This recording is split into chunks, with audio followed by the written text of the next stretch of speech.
Would you like to know the shocking statements the Ultimate Warrior made about how Hulk Hogan and Triple H were in real life?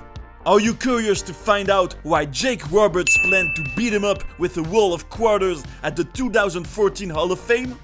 Have you ever wondered if Warrior was taking steroids and what he may have confessed about it? Do you want to discover his controversial opinions on Martin Luther King and Hurricane Katrina? You will have all the answers to these questions in this video. You are on the Wrestling Paradise, 7 controversies about the Ultimate Warrior. Here we go! During his pro wrestling career, the Ultimate Warrior did not make many friends in the business. But there is one man in particular who hated him more than the others for many years. The legend Jake the Snake Roberts. He was so angry with him that he wanted to kill him. So we might ask ourselves, but where did this hatred come from? In fact, it all started in the summer of 1991. At that time, the Ultimate Warrior, who had beaten Hulk Hogan at WrestleMania a year before, was one of WWE's biggest stars, and there was a plan for him to have a rivalry with Jake Roberts after the SummerSlam pay-per-view, which would have ended up, according to Roberts, with Warrior losing the title to him, a belt that he had never won, and a rivalry that would have made him more money than ever in his career. But nothing happened as planned. At that period, the Ultimate Warrior was obsessed with one thing.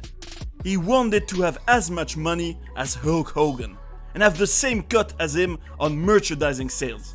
Some demands that seemed legit to him, since he considered he was just as popular as the Hulkster. He will even go further. If Vince McMahon did not grant him all his requests, he would not take part in the main event of SummerSlam. A kind of blackmail that jeopardized the show, especially since a lot of people had paid to see it. Not long before the match, Vince McMahon had no choice but to accept his demands, but he would not honor them. After the main event, when Warrior went back to the locker room, Vince informed him that he was suspending him. And at that moment, the boss said to Jake Roberts, "You have the worst luck of any human being I have ever met." Because of this story, he would never have this big rivalry and would never win the title. And he was so angry with Warrior that at the 2014 Hall of Fame, where they were both inducted, Roberts brought a roll of quarters with him and planned to hit Warrior with it. Can you imagine the chaos it would have caused? Fortunately, behind the scenes, the Ultimate Warrior went to apologize to Jake for his past behavior, and Roberts finally decided to move on. At WrestleMania 6, the Ultimate Warrior was one of the few men to beat Hulk Hogan clean.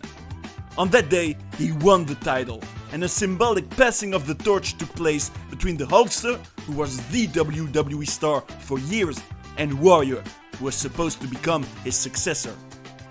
In reality, this match between the two most popular wrestlers at that time was the starting point of a real-life rivalry that was going to last for years, mainly through shoot interviews.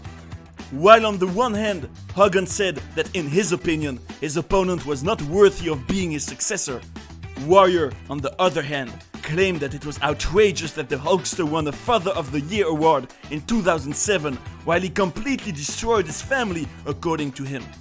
He even said that Hulk Hogan is a hypocrite with whom everything is a work, that he is a liar and a backstabber, that he treated his former colleague Randy Savage very badly.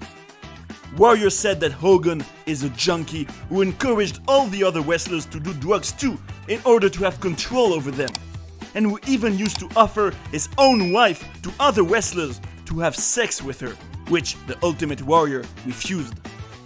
In his eyes, he is a bad father, an egomaniac who doesn't allow the others to shine.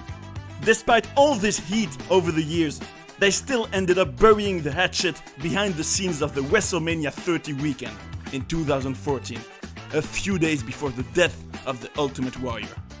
But this was not the only time that he did some violent comments on his ex-co-workers. Make sure to stay until the end of this video, folks, because there are even crazier things to come. When he was at his peak, the Ultimate Warrior was one of the most popular wrestlers with children, who were amazed by this real-life superhero. But there is a story about his young fans that his colleague Bret Hart told in his book that doesn't do the Warrior any favor. According to the Canadian, they had a show in Omaha one day, and backstage there was a child from the Make-A-Wish Foundation who was a big fan of the Warrior, to the point of having the same face paint as him. He was in bad health, and his last wish, which was supposed to be fulfilled by the foundation, was to meet his hero. With his family, they were looking forward to this moment.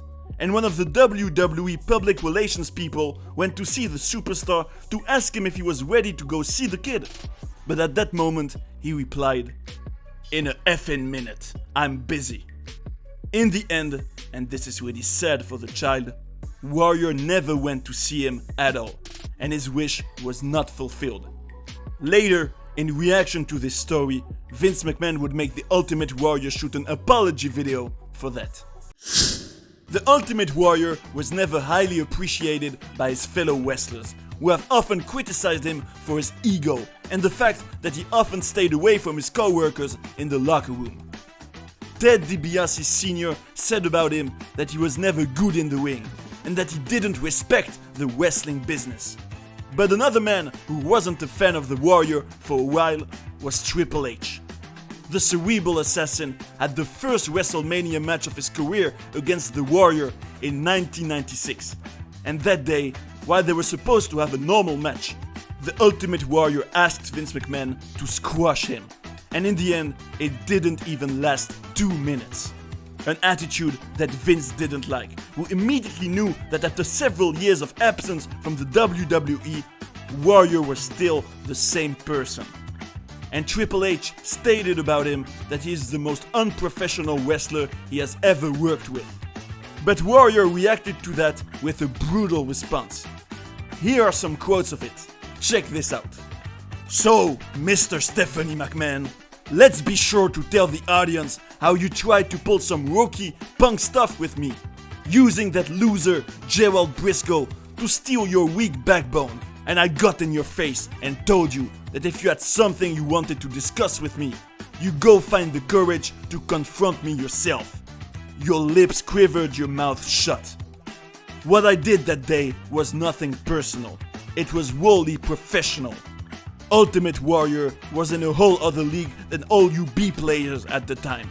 Yes, Bret Hart and Shawn Michaels included. And it was my professional business responsibility to protect his worth. Your body tells us that you train like a and rely most on your sports supplements.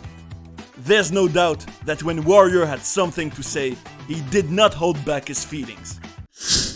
In 2005, WWE wanted to make a documentary about the Ultimate Warrior's career.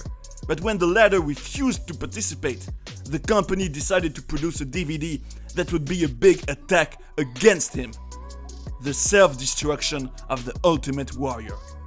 We could see his former colleagues, officials, and even Vince McMahon completely burying him, saying that he didn't care about his co-workers in the ring, that his promos didn't make any sense, that his character had gone to his head in real life.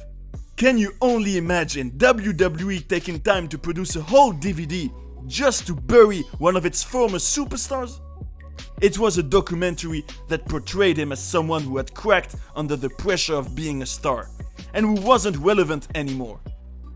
Was it just a way of punishing him for refusing to make a traditional DVD about his career?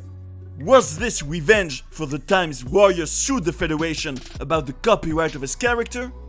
As a matter of fact, the Ultimate Warrior himself obviously hated this DVD, and it ended up in court again.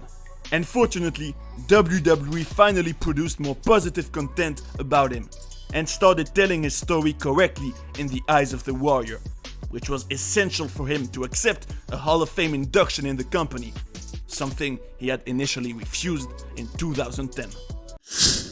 The Ultimate Warrior never hesitated to say his opinion, and given his popularity and the influence he had on many fans, it was important to him to convey his vision of life, and to make great speeches to motivate them once he was no longer wrestling, like conferences he could give at universities, for example. But the least we can say is that he didn't care about being politically correct when he expressed his opinion. For example, when Hurricane Katrina caused tragic damages on the Gulf Coast of the United States in 2005 and notably destroyed New Orleans in Louisiana, the Ultimate Warrior said that the inhabitants of this city were already living in miserable conditions because of the fact that they never cared about order and cleanliness, that they want the attention of other people to give them the responsibility to repair their lives that they have already ruined by themselves. He said about New Orleans that it has always been corrupt, and that it is, and I quote, a pornographic cesspool of decadence and depravity.